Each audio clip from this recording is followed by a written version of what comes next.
Bonjour et bienvenue dans l'émission Parole de femmes. Cette semaine, j'ai la joie de recevoir un couple, Mireille et Jean-Claude Chipama, qui sont avec nous toute la semaine. Et merci d'être avec nous. Merci pour toute votre transparence, votre authenticité, pour nous partager votre parcours tellement riche et tellement passionnant. Et dire qu'on en est qu'au deuxième jour, j'ai hâte de connaître la suite. Donc bonjour Mireille. Tu vas bien? Bonjour Annabelle, encore heureuse d'être avec toi et merci de nous avoir invités chez toi.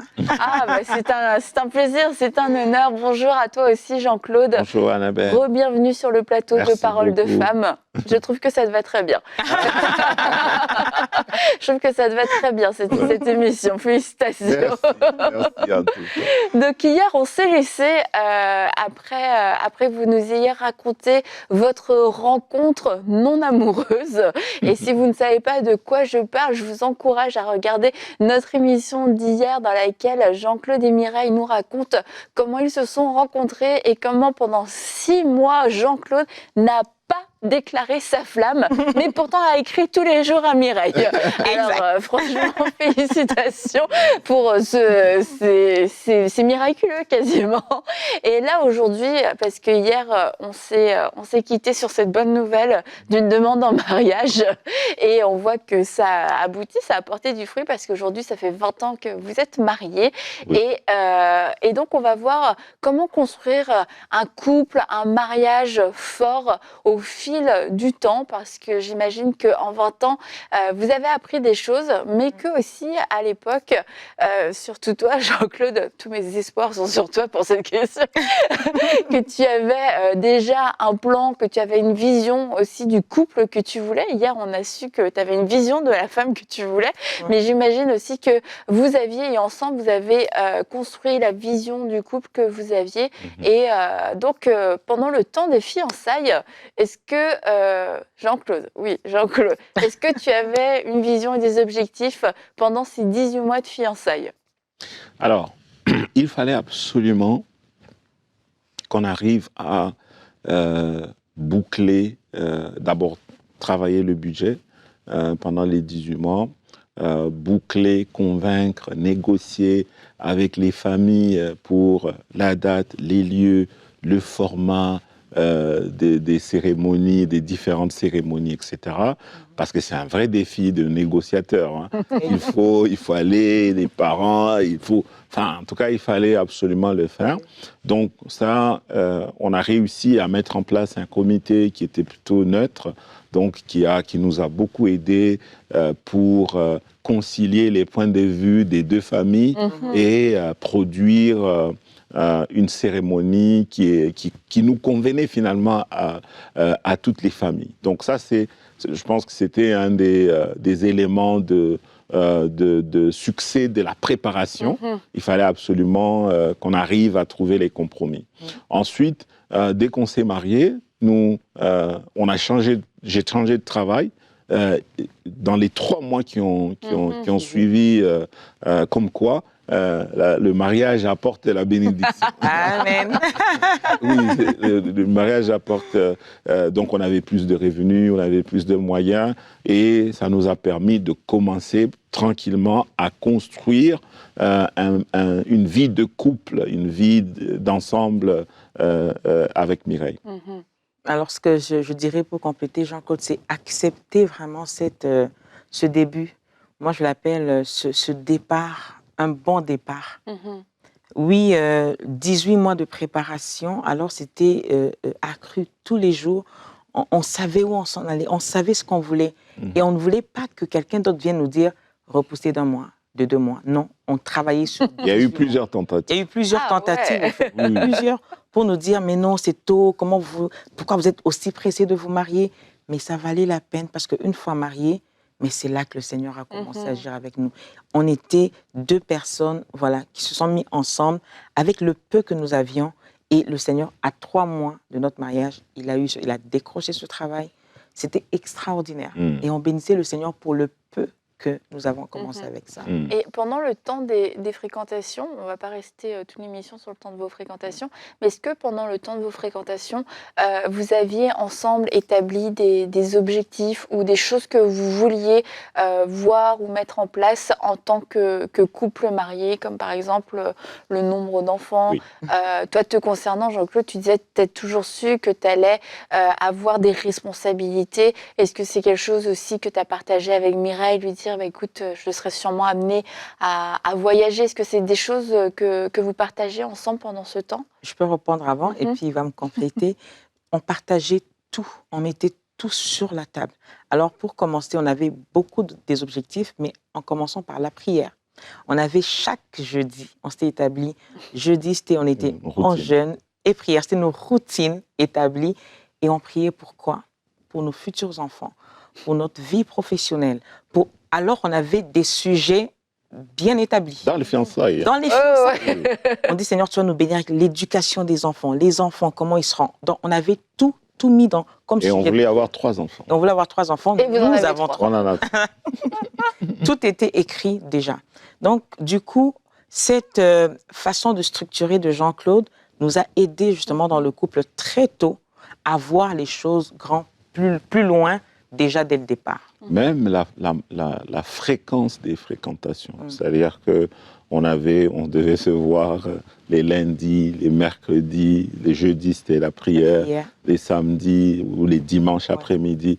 Donc même les jours étaient programmés, les heures étaient programmées. Oui, parce qu'il faut dire en même temps qu'en ce moment-là, j'étais responsable de la jeunesse. Donc, c'est des choses qu'on enseignait d'avoir des saines fréquentations en tant qu'enfant de Dieu. Il fallait absolument qu'on respecte la sanctification pendant les fréquentations, donc pas de rencontres nocturnes, pas de rencontres isolées, parce que la tentation était là. Donc il fallait absolument éviter de tomber dans le piège de l'ennemi. Mais le nombre d'enfants, on voulait avoir, moi je lui disais souvent, moi je suis quelqu'un, je me vois à la tête de grandes organisations, je rêve parce que je sens que je brûle, il y a un feu en moi, je sens ça. Et donc il faut absolument que ça se produise. Comment? Je ne savais pas, je faisais confiance en Dieu, mais je savais, j'étais convaincu que j'avais une destinée, quelque chose, un but à accomplir. Voilà. Et j'aime cette parole qui dit dans la Bible, qui dit « Deux personnes ne marchent pas ensemble s'ils ne se sont pas mis d'accord ». Donc le fait que, voilà, tous ces objectifs, on était vraiment ensemble. On savait, il a dit 3 enfants, ben c'est 3 enfants. Dès le départ, on s'est mis ensemble et c'est ça qui a fait notre force. Alors qu'on est différents en tempérament. Moi, je suis un homme, elle est une femme. Donc, on est différents. Donc, ce qui nous a aidés, c'est d'accepter la différence. Donc, on a accepté que nous sommes différents. Émotionnellement, dans la manière de structurer les projets, on est différents. Donc, pour nous, c'était capital de pouvoir beaucoup discuter afin de s'aligner. Donc, on a beaucoup discuté, échangé, parlé. Et nos encadreurs nous disaient parler de tout et parler de rien. Parler, donc, jusqu'à ce qu'il n'y ait plus de sujet. Il faut parler, il faut parler.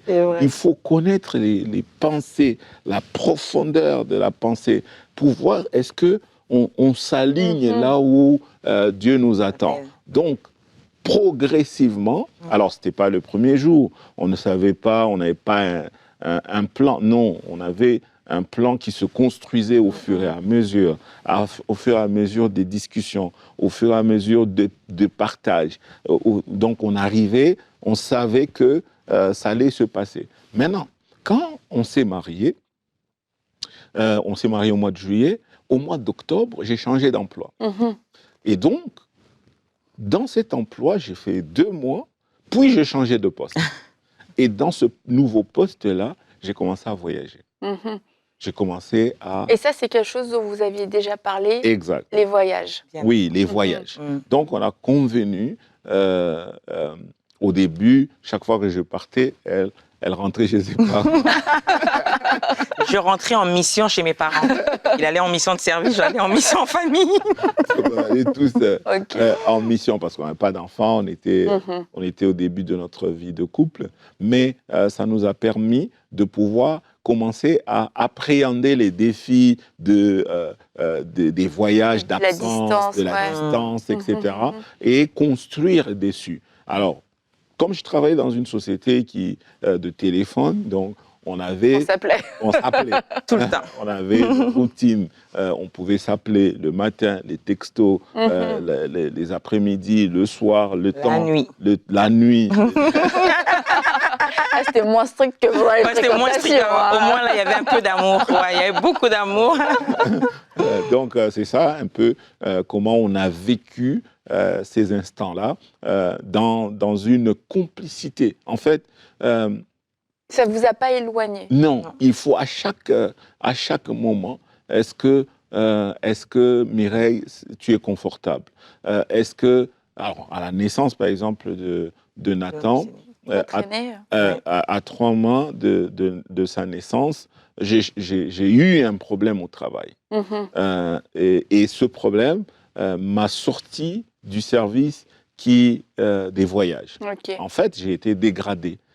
J'ai vécu une expérience extrêmement difficile. Ça m'a permis de retourner sur moi-même, de réfléchir, etc. Mais pendant ce temps-là, notre fils aîné... Ça a pu être là quand oui, à la naissance. Oui, donc j'étais là, j'étais présent à la naissance de notre enfant. Et toi, Mireille, les premiers déplacements, les premiers voyages, comment est-ce que tu le vivais? C'était pas du tout facile parce que là, on vient à peine de se marier, il part, mais moi, je repartais chez mes parents. Pour l'instant, ça allait. Mais une fois, il me dit, Mireille, tu peux pas, à chaque fois que je pars en mission, aller chez tes parents. Je dis, mais je vais rester faire quoi à la maison? L'homme quittera. L'homme quittera. Donc, il me dit, c'est mieux que tu restes à la maison. Voilà, tu es une femme mariée. Et là, c'était difficile pour moi parce que j'ai quitté la maison et mon mari n'est pas là. Il partait pour 2 semaines, pour 3 semaines, 2 fois 1 mois. Et j'ai vécu quand même ce temps où je me posais la question, je me dis, mais comment faire, comment équilibrer justement cette vie où je ne dois plus rentrer chez mes parents à tout moment. Donc, c'était difficile, je le dirais toutefois. Et là, la naissance de Nathan, comme on dit, le Seigneur permet une chose pour un but. Jean-Claude a été dégradé, c'était difficile pour nous, on passait des nuits sans sommeil, parce qu'on se posait la question du Seigneur, qu'est-ce qui se passe? Qu'est-ce qu'il a pu faire au travail? Non, mais il n'y avait rien de grave, sauf que le Seigneur voulait qu'il soit là à la naissance de Nathan. Mais juste après, il est reparti. Mais il est reparti pour 4 mois. Il est reparti en mission pour 4 mois et c'est là que le Seigneur a commencé justement à travailler avec moi.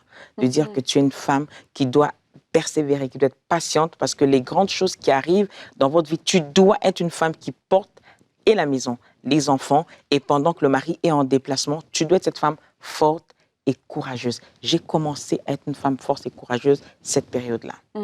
Donc, une chose de pas du tout facile m'a permis justement de sortir l'autre côté de moi, cette femme forte qui supportait le mari, qui l'encourageait à distance et qui était en même temps à la maison avec les enfants. Parce qu'après, ça a vraiment fait partie de votre vie, les voyages, le fait d'être sur des continents séparés, de déménager aussi régulièrement, déménager toute la famille, mais même en déménageant, il y avait encore beaucoup de voyages de ton côté, Jean-Claude.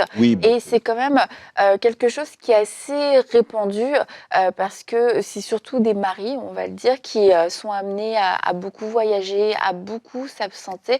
Et j'ai l'impression que vous avez réussi, vous en tout cas, à trouver un équilibre, à être sage aussi par rapport à ça, à mettre les bonnes choses en place. Mais est-ce que, selon vous, ça reste quand même quelque chose qui est un défi? C'est difficile. Défi, c'est même un mot gentil.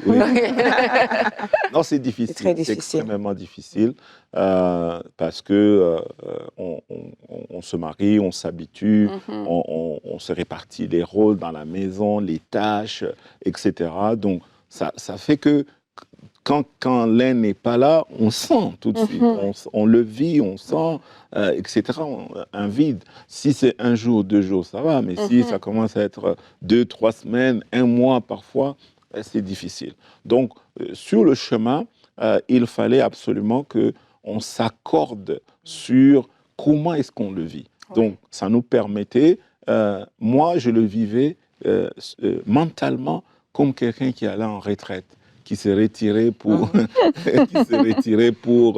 chercher la face du Seigneur.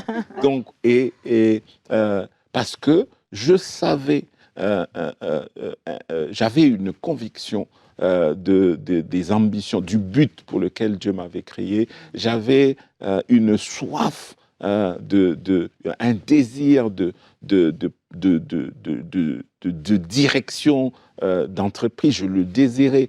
Et donc, quelque part, toi, quand tu pars, tu réalises aussi ton rêve. Oui.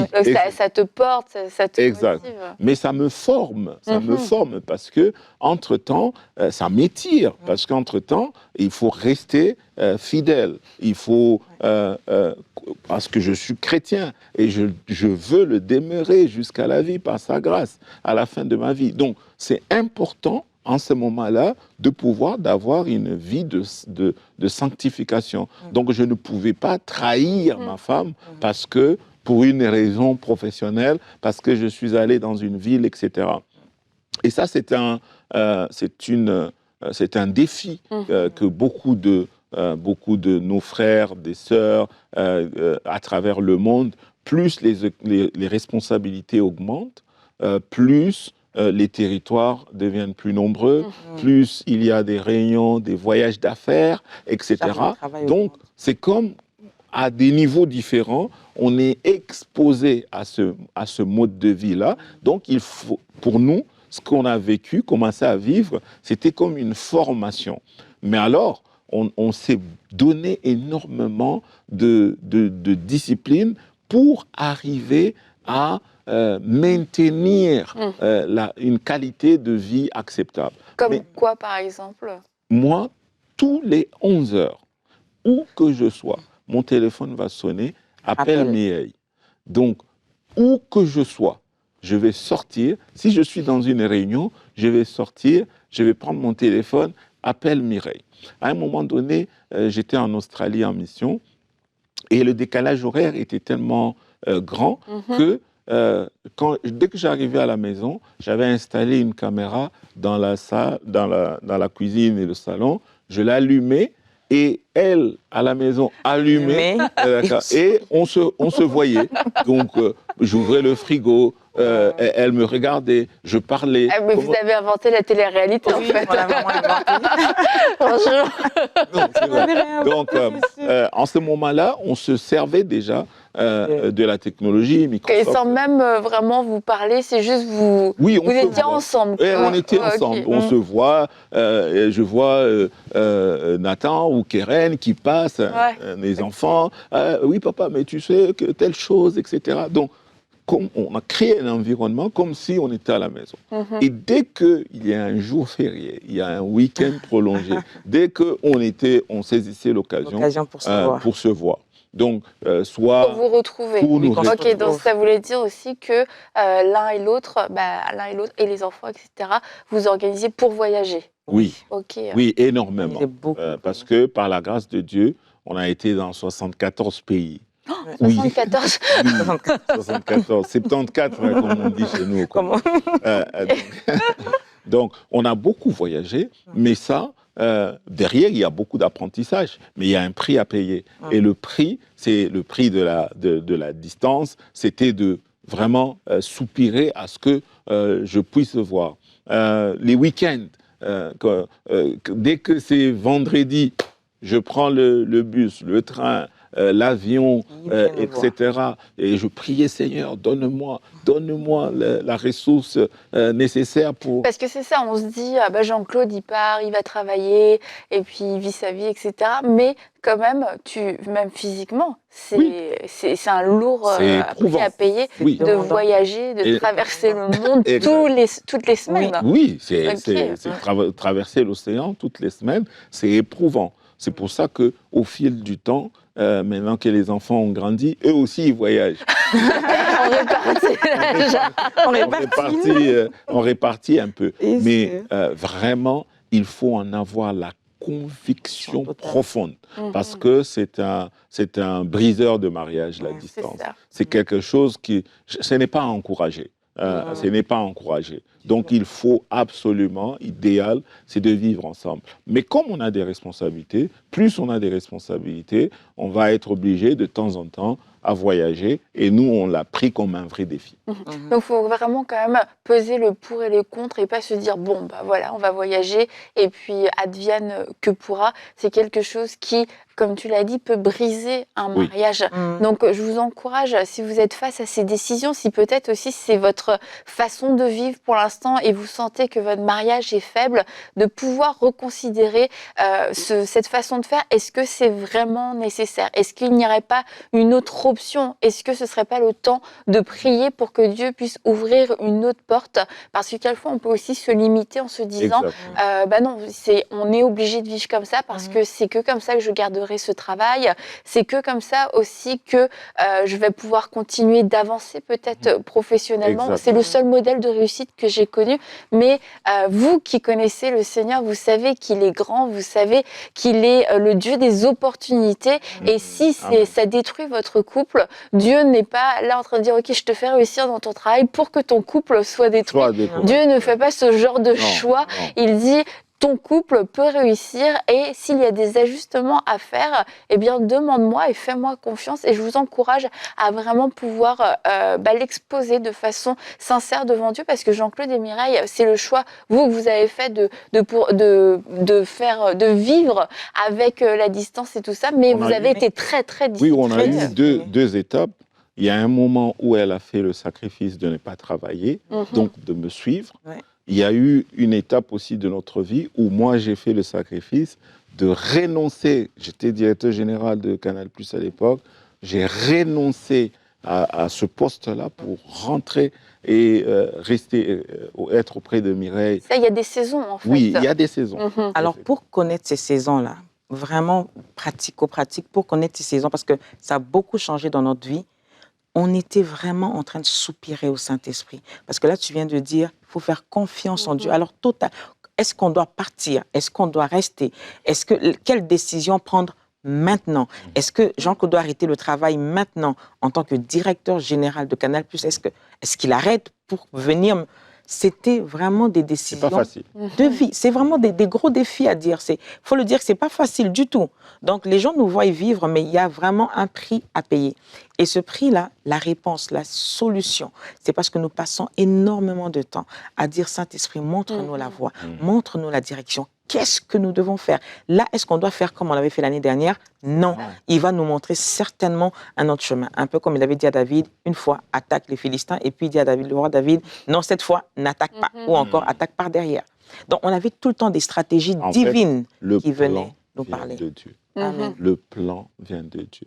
La qualité de la relation que tu as avec le Seigneur va te permettre de prendre la bonne décision. Une décision éclairée par le Saint-Esprit. Une décision qui te laisse en paix. Tu vis ta décision avec une paix intérieure. Parce que quand elle a renoncé à travailler à un moment donné de sa vie, elle a vécu ça avec paix, avec joie. Moi, quand j'ai renoncé à un moment donné de ma vie, c'était aussi avec joie et avec empressement. Donc, dans chaque saison, il faut savoir discerner, chercher le Seigneur afin qu'il puisse aiguiller la décision pour que, à la fin de la journée, que ce soit une bénédiction qui ne se fait suivre d'aucun chagrin. Amen. Et pour ça, il ne faut pas, justement, un petit conseil, il ne faut pas faire comme les autres. Il ne faut pas vouloir faire comme les autres. Ok, Jean-Claude et Mireille l'ont fait, donc moi aussi je suis capable. Non. Allez demander l'aide du Saint-Esprit, la direction du Saint-Esprit, pour que le Saint-Esprit puisse parler justement à votre cœur et savoir qu'est-ce que tu dois faire au moment où tu veux faire un projet. Donc voilà un peu pour le petit conseil, ne pas faire comme les autres, vouloir être comme les autres. Non. Le Seigneur nous appelle, il a un projet de bonheur pour chacun de nous il veut que nous soyons heureux par rapport à ça. Et c'est vrai que ça, c'est hyper important, Mireille, parce que je crois que quand on voit quelquefois un modèle de réussite ou des gens qui peuvent nous inspirer, on se dit, bah voilà, eux, ils peuvent le faire. Mais maintenant, si on ne s'assoit pas avec vous, ça peut sembler très facile vu de l'extérieur. Bah oui, ils voyagent et puis ils sont contents, ils sont heureux. Ils ont fait 20 ans de mariage. On ne prend pas en compte tous les sacrifices que ça peut engendrer, toute la discipline aussi qui a été mise en place, les moments où vous vous êtes réajusté, ça n'a pas été un plan établi il y a 20 ans et puis hop, on marche comme ça. Et le fait est aussi, c'est que comme on l'a dit, je pense, au cours de l'émission, vous avez trouvé votre façon de faire, votre équilibre, parce que vous avez laissé le Saint-Esprit vous guider. Et pas des symptômes, mais dans le sens positif, qui montre que finalement, ça ne vous a pas éloigné, c'est que vous vous êtes retrouvés en confinement ensemble pendant plusieurs mois, d'affilée, sans aucun voyage, sans avion, sans rien, et que vous avez passé des bons moments. Ouais. Donc ça veut dire que votre couple était en bon état. Pendant ce confinement, ils ont même écrit un livre pour nous dire à quel point ils s'aiment, complices et audacieux. Et ça, c'est vraiment le fruit, c'est le fruit du confinement entre eux, mais c'est plus le fruit d'une vie. Mais je crois qu'il y a plusieurs couples, sans même vivre des distances, sans même vivre des voyages de 1 mois, etc., mais juste des journées de travail de 8 heures, mais qui se sont retrouvés 24 heures sur 24 ensemble pendant plusieurs mois. Ça a été pour eux l'épreuve du feu. Ça a été très difficile à vivre. Et tout ça pour dire, comme toi, Mireille, en fait, il n'y a aucun couple qui se ressemble. Et il y a des couples, vous n'êtes absolument pas fait pour vivre à distance. Ça détruirait votre couple. La grâce de Dieu n'est pas disponible pour ce mode de fonctionnement. Et puis, il y a peut-être d'autres couples aussi, vous nous suivez, et en fait, c'est quelque chose que vous avez toujours redouté. Vous avez toujours dit, non, nous, on ne vivra jamais comme ça. On ne sera jamais sur 2 continents séparés. Et pourtant, c'est ce que le Seigneur vous appelle à faire. C'est un pas de foi. Et il vous demande aujourd'hui de vous confier en lui et lui faire confiance, et puis aussi être à l'écoute du Saint-Esprit pour prendre les bonnes décisions, parce que c'est pas votre réussite, c'est par la grâce de Dieu et ce n'est pas un hasard. En tout cas, c'est ce que je comprends. Il n'y a rien qui est un hasard, qui est une coïncidence dans cette réussite. Mais en tout cas, félicitations à vous d'avoir été assez humble pour vous laisser modeler aussi dans la présence de Dieu, à voir si vous réajustez au fil des saisons et de continuer. Peut-être qu'il y aura un tome 2 dans les prochains 20 ans, parce que Dieu est surprenant. Donc, où seront Mireille et Jean-Claude dans 20 ans? Et demain, on va parler aussi des enfants. On va voir comment faire des enfants, de la famille, une priorité à travers toutes les saisons, parce qu'on a parlé de vous, Jean-Claude et Mireille, mais il y a 3 enfants qui se sont aussi ajoutés dans l'aventure, et ça a amené beaucoup de bonheur, mais aussi, j'imagine, pas mal d'ajustements. On parlait des voyages, on parlait de toutes ces responsabilités que vous avez l'un et l'autre. Mireille, à un moment donné, tu nous le raconteras aussi, mais tu es retournée aussi aux études. Donc, beaucoup de choses qui se sont ajoutées. Mais en même temps, comment faire pour que nos enfants ne soient pas négligés, et comment en faire une priorité à travers toutes les saisons. Et on verra ça demain ensemble dans une prochaine émission de Paroles de Femmes.